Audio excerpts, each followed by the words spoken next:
Hi folks, photography. It's not about the camera. This video is about how us photographers obsess more over cameras rather than the aesthetics of the photographic image. Are painters as excited about their brushes and oils? Probably not. I mean, just look at the amount of camera reviews there are on YouTube. This video may be about me going off on a tangent and struggling to find my way back. Camera envy isn't a crime, as I'm guilty of this too. But the message here, if lost in translation, is about investing more time in improving photographic imagery whilst not getting over-obsessed with the latest camera tech. Just to confuse the issue, I ramble on about my cameras and lenses. Hope it's entertaining. Please let me know your thoughts, guys. Camera! Well, it probably is up to a degree, I guess. Photography, it always comes down to light, composition, and capturing the moment. That's what's really important in photography. You know, any device to capture an image, but it's what you see. It's what you see with that eye. It's not about the camera. It's really about seeing the light, having a feel for composition, how a picture will flow, how the elements conspire together to make a really good picture with light, composition, camera angles, and then finally clicking the button.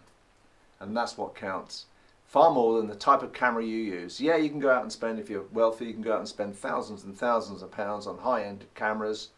Over the years, people have said, oh yeah, of course you take great photographs, you've got a great camera. Duh. Would you walk up to Raymond Blanc or Gordon Ramsay and say, wow, you must be a good cook, you've got a great oven. Fantastic. Or F off. But I mean, you know, it's not about the gear you use, it's about how you use it. Guys, okay? Well, I mean, that sounds obvious, doesn't it? But having a decent camera does go a little way to helping you take better pictures, a little way. But it's not what it's all about. How you can train yourself to see good pictures, the potential in good pictures. Even mundane subjects can make great pictures if you know and you use your brain to see. Use that eye. That's what you need to do. Read books, go to libraries, look at great art. Pictures are literally all around you. Fantastic if you go to an area of outstanding natural beauty, whether you're in the Lake District, Grand Canyon, Great Barrier Reef. Well, you'd have to shoot that underwater really, because there's not a lot above the Great Barrier Reef other than ocean. Anyway, but you know what I mean. But that apart, I can walk down my lane here and there's pictures there waiting for me. Okay, it's not the most, yeah, it's a beautiful part of the country, it's typical English countryside, but it doesn't have mountains. Yeah, it has a small stream running through, but I really have to work hard there to put out good images. I suppose the easiest way I can prove to you that it's not all about the camera, although you need some device to capture an image, is to show you some images taken on my smartphone.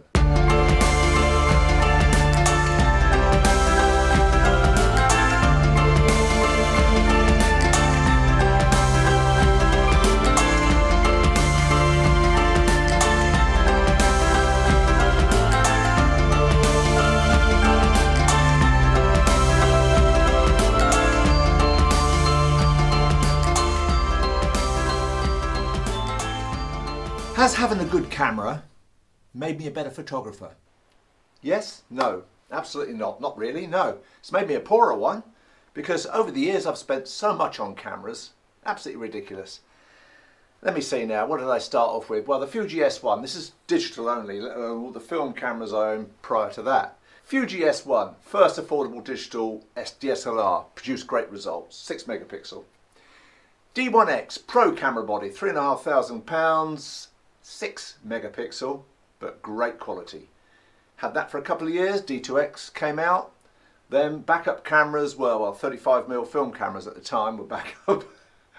D100, D200, D300, D300S, D700, D3, no. I stopped at the D3 because after another £3,500 on the D2X on a camera body, your best investment is to spend good money on glass, on your lenses. That's what really counts, because they will outlive your camera bodies for a long time, provided you stay, of course, with the system. Whether it's Nikon, Canon, Panasonic, Sony, whatever. Fuji.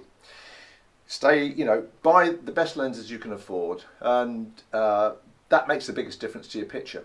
To be honest, that's your picture quality, along with a good sensor, of course. In that period between 2001, 2012, well, to the present time, 2018, sensor development has been the biggest game changer in many ways. Lack of noise or low noise, being able to shoot at high ISOs, which you could never do way back in the day. Anything above 200 ISO, 400 ISO was getting noisy. Not that we should obsess too much about noise. We had that with film. It was called grain. Yeah. Anyway, grain's a bit different, but you can simulate it, let's face it.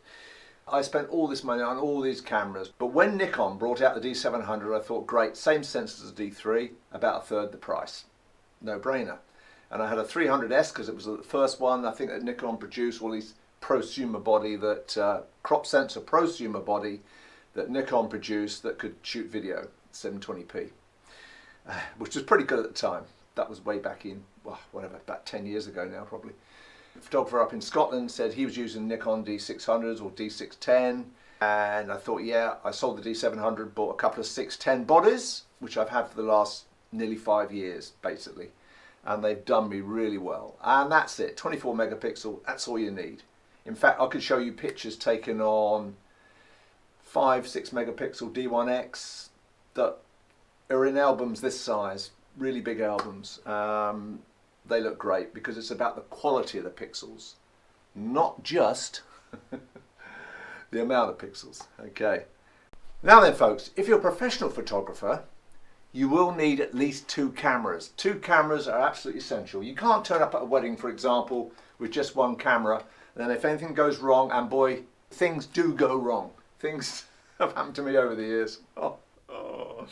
Not so much in later years, but in the early years, even with film cameras, where they have issues, screws falling out the back of a film back, shutters jamming, freezing. Yeah, it's a bit stressful at times, to say the least, when things go wrong. But if you've got another camera you can quickly switch to, you're fine. You're absolutely fine. So if you're a professional, 2 camera bodies, ideally, and particularly if you're a wedding photographer, then 2 matched camera bodies are absolutely ideal, but it's not essential. But 2 cameras are, trust me. And spare batteries and 2 flash guns, and double up on just about everything really. It really is seeing. Just look at the light. Most mundane subjects, as I've said before, can really produce great photographs. Just choose the angle and experiment. It's never been easier to take photographs now. It's never been easier than ever before. I mean, you haven't got to send a film away to Box 25, Kodak, Kodachrome, and hope it comes back. Waiting a week. Now you have instant, it's instant learning right on the back of the camera. It's never been easier. Open your eyes. Open your eyes to what's around you. Yeah. It's fantastic. I mean, there's a whole world of imagery you could create. Just your imagination, drugs, whatever you need to inspire you. I'm not on drugs. It may seem like it at times. Just taking photographs, just seeing, composing, looking at the light, capturing the moment. They're the 3 key elements in photography. Far more important than what type of camera you use. But above all, the most important thing is to have fun. That's what it's all about. Photography gives you a great deal of pleasure. Trust me. I mean, the last 30 odd years of my life, being a professional photographer has been the best time of my life, really, to be honest. Career-wise, anyway. Best thing I ever did. Okay, folks. See you soon. Bye for now. Please subscribe. Cheers. GoPro, stop recording. GoPro, stop recording.